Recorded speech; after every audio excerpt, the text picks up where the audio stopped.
Well, hello everyone. This is Al-Fadi, and I want to welcome you back to a continuation of this new series that we have entitled MBS, the Great Reformer of Islam. Of course, we're talking about the Crown Prince of Saudi Arabia, where I come from, and quite frankly, I am so impressed by the big vision that he has for my country, and that's known also as Vision 2030. And last time, myself and Dr. J here in studio, we unpacked the portions of his amazing interview that took place on April 27th of 21. And this interview have gone viral because of some of the content that were discussed in it. With that in mind, let's turn our attention now to Dr. J. Dr. J, we talked about the big vision, but there is also a big elephant in the room that comes with that big vision as well, or at least will be counter to that vision. Yeah, so here is the big vision. These are all the promises that he has given and that he's actually fulfilling. He's talking about NEOM. We're talking about these enormous structures, these buildings that are multi-story. I mean, these skyscrapers in Riyadh and in Jeddah, and they're up in the Gulf of Aqaba. But Budaifa, the man who's having this show, he after an hour of unpacking everything that MBS, Mohammed bin Salman, has done and will continue to do for the next 9 years. This is what he did for the first 6. Yeah. Now this is what he's going to do for the next 9. Yeah. He then turned to him the last half hour. That's Abdullah Mudayfir, the host. The host. Yeah, turned to MBS and asked a question. He asked the $1 million question, the elephant that was sitting in the room, the question that I was asking, and that is, well, hold on a minute, this all is very well and good, but remember, Saudi Arabia is where the 2 holy places are. That's correct. This is where Mecca and Medina is. This is the Hijaz. This is where all the millions of pilgrims come to for the Hajj. This is the bastion of Islam. This is where Muhammad lived. This is where all the traditions are created. This is everything that Islam is dependent on, is this country, and this is where all the radical Muslims and the extremists, this is what they look to as really the source for everything they do. And so Mudaifa said, what about the extremists? Which is really a fair question to ask, obviously. We were all asking it. I was asking it. I was wondering what's going to happen to him. I was thinking, hold on a minute. This guy, what's going to happen to him? Is he going to be dethroned? Is he going to be thrown out? Is his father going to shut him down? And yet, this has been a number of months now, the interview's out, and there's been no repercussions. Well, actually, I think he is headed in the right direction, and he has a lot of support. You know what's going to his advantage? The majority of the population is young, and they are open-minded, and they're excited about these kind of changes. Okay, we're going to get to that. In fact, I'm going to talk about that because that's something that's fascinating, what you're bringing up. But nonetheless, you still got to talk about the extremists. You still got to talk about the Salafis. You still got to talk about the Wahhabis. Now, explain who the Wahhabis are. Well, the Wahhabis, we call them Wahhabis. They're Salafi. Why do we call them Salafi? Anywhere you hear about the Salafi movement is a movement. It's a Reformation movement, if you wish, taking you back to the 7th century Islam. That's called the Salaf, meaning the early Muslims. Let's call it like the church fathers, you know. That's the Muhammad's basically time, his companions and their followers. And this is kind of like, you can call it the golden age. If you want to know Islam and if you want to follow it perfectly, that's the model to follow. That's why it's called the Salaf, going back to that model. Now, Wahhabi is named after a reformer. His name is Muhammad bin Abdul Wahhab. As a matter of fact, he's the one who had a pact, a covenant, if you wish, with the founder of the Saudi family, the First Kingdom, where the country is named after him, Muhammad bin Saud. Imam Muhammad bin Saud and Imam Muhammad bin Abdul Wahhab had a pact, a handshake. Abdul Wahhab says, let me handle the religious affairs. Muhammad bin Saud says, okay, we'll handle the political affairs, and it's been like this ever since. Now, ever since, we're talking about 1700. That's so right. This is 400 years. This is not just recently. This is not just in our lifetime. We're talking about 400 years ago this pact was created, and this is a pact of bringing the mosque and state together, is it not? That's right, exactly. So the family of Muhammad bin Abdul Wahhab, known as al-Sheikh, the family of al-Sheikh, meaning the clerk, are the ones, till this day, who head the religious police. And Al Saud, or the House of Saud, is the one that handles the political affairs. Now, Muhammad bin Abdul Wahhab was disturbed by what was going on in Saudi because, like you said, it's the holy, the host of the holy lands, the holy mosques, and therefore he felt like there are some innovations, if you wish, and he went on to do reformation and change things and even persecute those who devised new ways of worship against the Salaf. So the movement is known as the Wahhabi movement, and that's why some of the Salafis in Saudi are labeled as Wahhabis. Okay, so you have this, and this is what I wanted to bring this question up. I wanted to bring him up, and I sat there and said, I couldn't believe it. He's asking this question on national television. This is going to go all over the Islamic world, and certainly, though it was in Arabic, it was in English subtitles. Everything he said was in English subtitles. And when he asked the question, this is fascinating because just look at nonverbals. The first hour, every once in a while he'd do this. He'd pull up his chin, to. Well, it's got to get tight after a while, to be honest with you. Yeah. And he would do that. Yeah. Once he asked this question, he almost like doing it every second. You could see that he was nervous, and this is what I guess is what his way of question. You could see he was pausing. He was thinking through exactly how he's going to answer this. You can see, and when we pause, we say or or yeah. We have these kind of intermediate words that we put in there to hold on, so we can think about how we're going to answer it. His way of doing it was to pull up his chin, and he kept on doing this, and you can see he was being very careful how he's going to answer this. Yeah. And the question was, what about the Wahhabis? What about the extremists? Aren't they going to react? Aren't they going to confront you because you're going against everything that they believe, everything that they stand for? And so this is what he said. We have a constitution, and that constitution is the Quran. Right. The Quran is our constitution. Everything we do must be dictated by the Quran, he said. Then he thought a little bit more. And as for the traditions, because Hudayfa then came back on him that time. Okay, what about the hadith? What about the sirah? What about the tafsir? What about the tahqiq? These four genres of what we know as the Islamic traditions. What are you going to do about that material? Because that material is basically it's how all Muslims are to walk, talk, drink, eat, sleep. Everything they do 24/7 is dictated by the practice, the example of the Prophet himself. And the example of the Prophet comes from the sirah, which is biography, and most of it comes from the hadith, because that is the enormous amount of Al-Bukhari, Sahih Muslim, Ibn Dawud, Tirmidhi, all these enormous amount of material that is on every aspect of life. That's how you live. That's how you work. This is what they have to go to know how they're to treat their children, how they're to treat their wife, how they're to treat their opponents. Everything that is dictated by life is in the traditions. That's what the Salafis use. That's what the Wahhabi dictate. And they've been dictating this for 400 years. What are you going to do about those traditions? So he stopped and thought, and he did a bit of this with his neck, and then he said, there are 3 levels of tradition.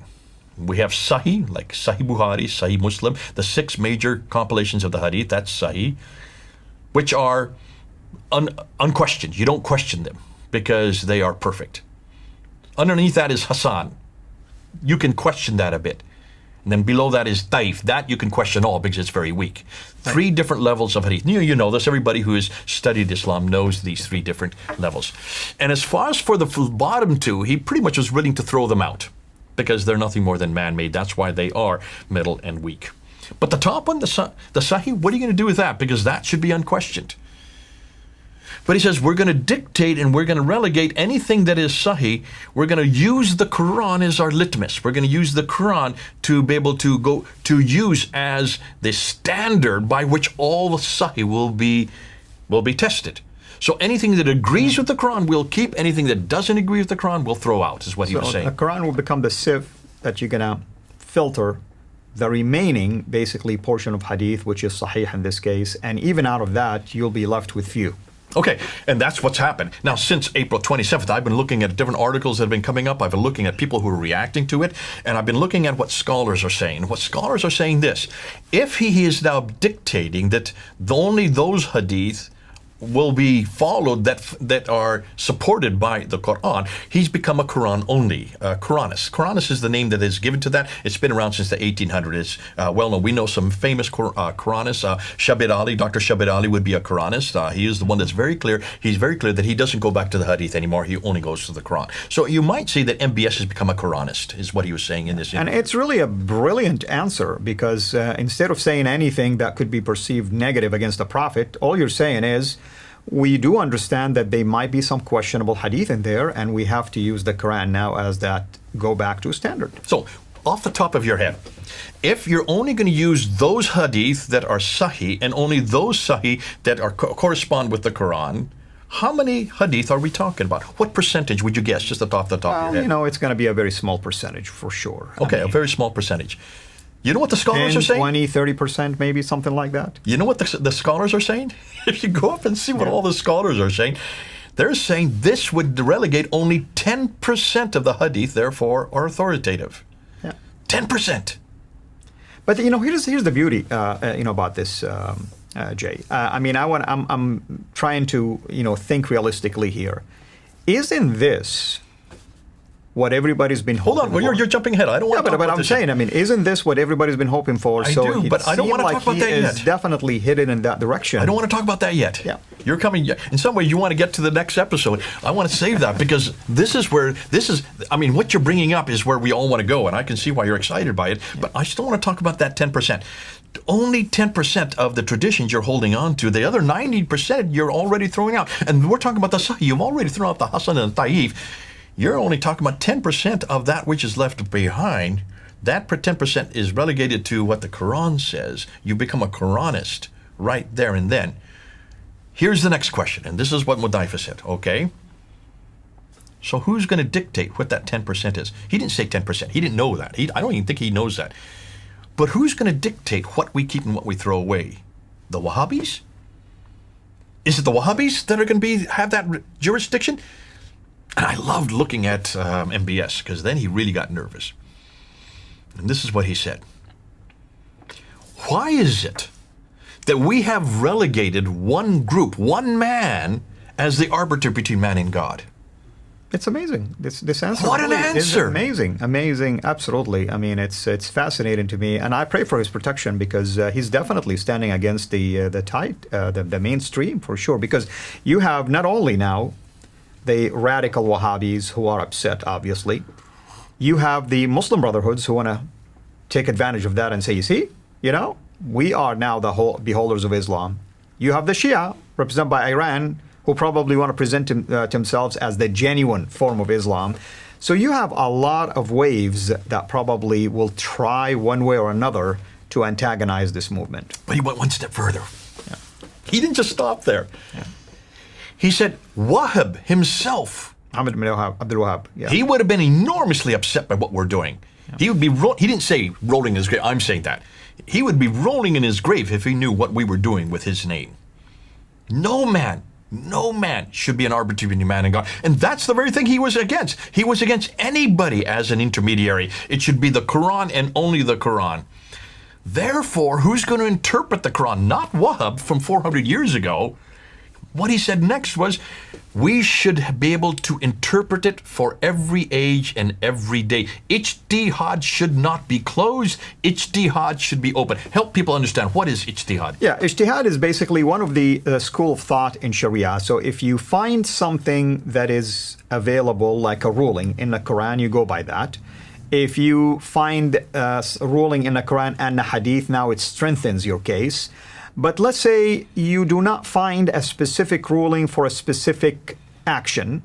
That's where the role of ijtihad can, become handy. Meaning, you as an individual, or maybe it's a school, you can say, well, okay, so we want to come up with a ruling in accordance to these, other rulings. This resembles this action, or this may appear to be like that action. Example, drug dealing. Well, there isn't a specific ruling for drug dealing, but some will take it as extreme as, well, it's almost like highway robbery. It destroys peace in the community, and therefore, what's the punishment for highway robbery? Beheading, or banishment from the land? You do the same thing. So that's kind of a form of ijtihad.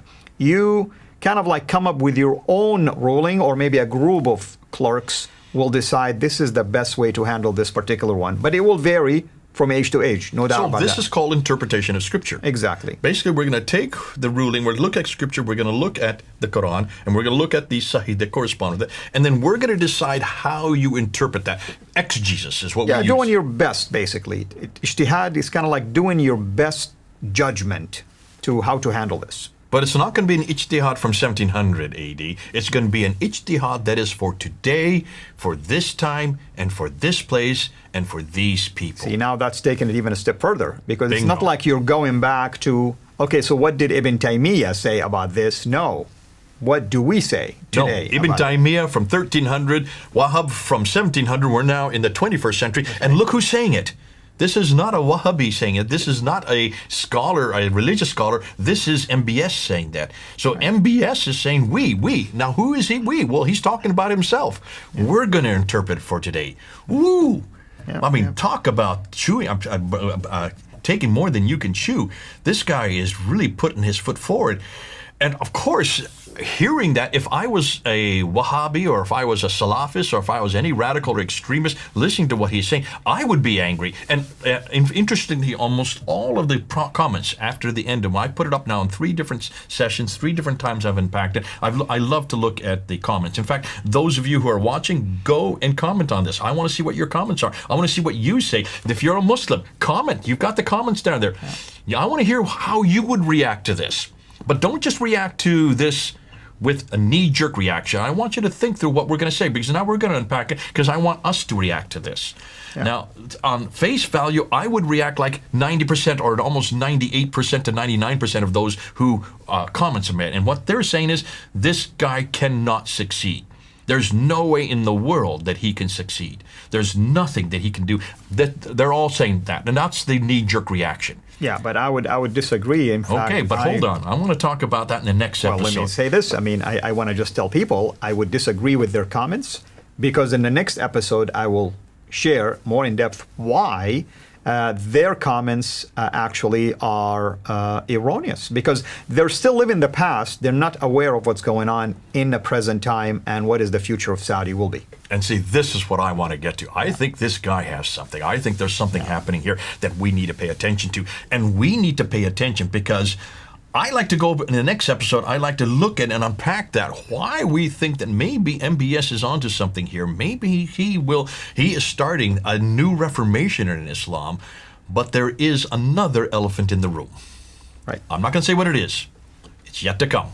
Stay with us.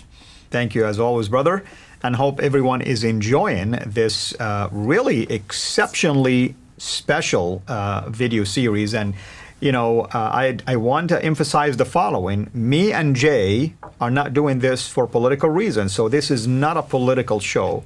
We're actually excited because it's taken Islam now into a different direction that we've been praying for and hoping for the longest time. And that's pulling extremism out of Islam and beginning to reason with Islam in human fashion, face-to-face, logically speaking, talking about the issues and with an open mind, which is really the best way for us to interact with our Muslim friends, myself, Muslim family, my Muslim cousins, everyone that is in Saudi, for instance, my homeland. I love Saudi. I love my government over there. And I am even more excited about what MBS is doing because I care for my people. And it seems to me that he is becoming a man of peace if he continues along these lines. With that in mind, let's wait until next episode to talk about yet another problem that might try to push back against this vision by MBS. Until next time, have a blessed day. Thank you for watching this video. Be sure to like and subscribe to our channel, Sira International, and click on the bell so that you receive notifications whenever we publish a new video or go live. I would also like to appeal to you to consider becoming a Patreon patron by clicking the link right below. By doing so, you can give towards the production of these videos. There are also other options for you where you can give to our channel. I thank you from the bottom of my heart.